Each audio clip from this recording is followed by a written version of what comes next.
Hope that you all are doing well. If you come in, just say hello. Even if you can't stay for very long, I just like to engage as much as I can with you all. Today, we're going to be talking about when it's acceptable to lie. Sometimes it is acceptable to lie. There are white lies. There are lies that people tell when they're just joking.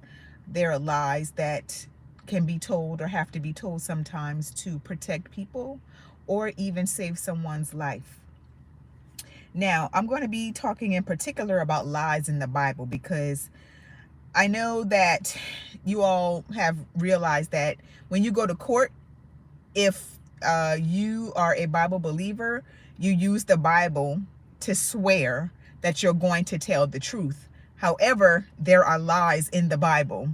And so a lot of people get caught up in that feeling like they can never tell a lie. But there are some instances where lies are necessary, I should say, or it's okay to tell them. Now, the first thing I want to address is the fact that the Bible is addressed to a certain group of people. From Genesis to Revelations, it is talking about a certain group of people. It's talking about Israelites, okay? With that being said, there are Israelites and then there are Gentiles. Anyone who is not an Israelite is considered a Gentile in the Bible, all right? Now, in the example of Saul and David, some understand what the story is. Saul was jealous of David. Saul wanted to kill David. David didn't have a heart to do that to Saul because he was his actual brother. He was a fellow Israelite. Now, David could have done that, but that just was not his character. Now, I'm saying all of that to say that in the Bible it says that you should love your enemy. You shouldn't try to do or hurt or harm do anything to your enemy. But there are certain instances where an enemy is another or a fellow Israelite, and there's instances where an enemy is a Gentile or someone who is not an Israelite. And those enemies, that word enemy gets interchanged and it's not understood because we're not reading the Bible in its original language. So a lot of things get lost in translation, and sometimes we think it's talking about one group of people when it's actually talking about another group of people.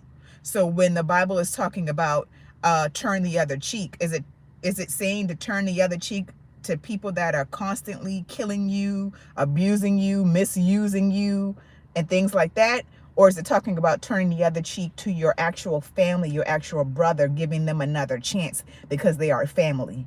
So that's something that I want you, and I challenge you all to go back and think and just reread that and read it from the mind frame of sometimes it's talking about the Israelite family, and sometimes it's talking about an actual enemy. All right.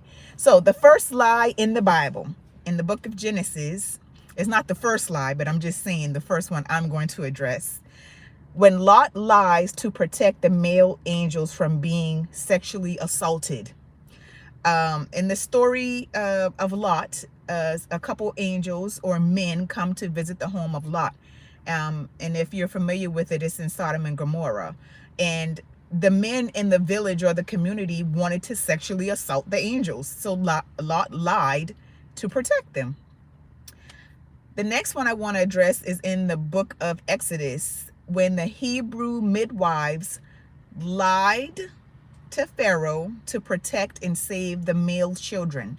All right. In Genesis again, we have Abraham. Abraham lied to Pharaoh on several occasions about Sarah being his sister. Now, a lot of you might not know this, but Sarah was actually Abraham's sister. They had the same father. However, she was his wife as well, and being the wife took precedence. So he didn't mention the fact that she was his wife, which would have taken precedence. He just mentioned the fact that she was his sister, which was technically true, but it caused that Pharaoh to get into a lot of problems because you're not supposed to be messing with somebody else's wife. All right. Next, you have in the book of Joshua, you have Rahab. Rahab was a prostitute and she protected the spies. Her protecting those spies bought her a seat in the lineage of Yeshua or Jesus.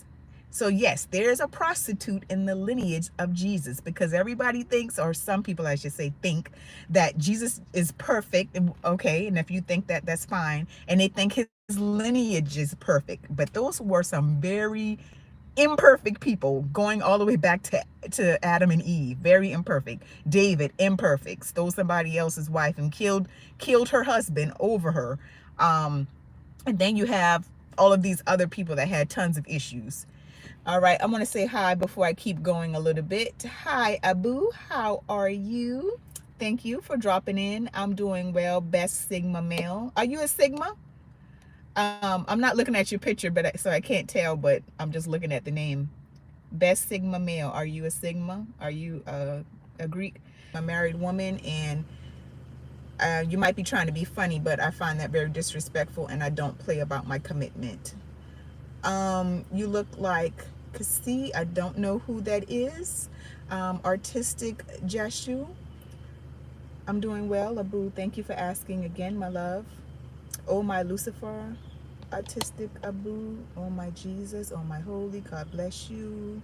Abraham Lincoln. I don't know what all of that means. Artistic Jashu, or what that has to do with my video. Thank you for tuning in. For those of you who have come in and gone back out, if you come back in, welcome back. For those of you that are just tuning in, I am talking about when is it acceptable to lie, and lies that are actually in the Bible. All right, that were considered a good thing, or that just people told. You know, I'm just talking about lies that are actually in the Bible. All right, so we talked about Rahab last, and she was a prostitute and became a fixture and an ancestor to Yeshua or Jesus Christ. And now we're going to be talking about Esther. Esther lied about her name, and she lied about the fact that she was a Jew. All right. So in the book of Genesis, again, we are talking about Tamar now. So Tamar was the daughter-in-law of Judah, and Tamar lied about being a prostitute. All right, but Judah lied first, because Judah was supposed to give Tamar his next son, because Judah had 3 sons. Tamar was married to 2, because if a husband dies, her brother, the brother is supposed to marry the widow. So Tamar was married to the first brother, he died. Tamar got married to the second brother, he died. And then there was a third brother, a younger child. And Judah did not want to give that child over to Tamar, because I guess he felt that the sons kept dying when they were with her. So he did not hold up his part of the bargain. So in return, Tamar tricked Judah, and she slept with him, and she bore his child. Now, the funny thing about this is that Judah actually ended up calling Tamar more righteous than him, because he knew that he lied, and he knew that he did not hold up his part of the bargain and what he was supposed to do. So, you know, those are just some instances where lies are actually told in the Bible. And I know people hold the Bible in such high esteem sometimes. It's hard for them to actually read what's actually in there, because there's some messed up stuff in the Bible if you really read it. I mean, you know, it goes there. Okay, I can say that. But I said all of that to say this: there's a time and a place for everything. Everyone lies. Everyone has lied. Everyone will lie. There are times when telling the truth or telling a lie may mean life or death. All right.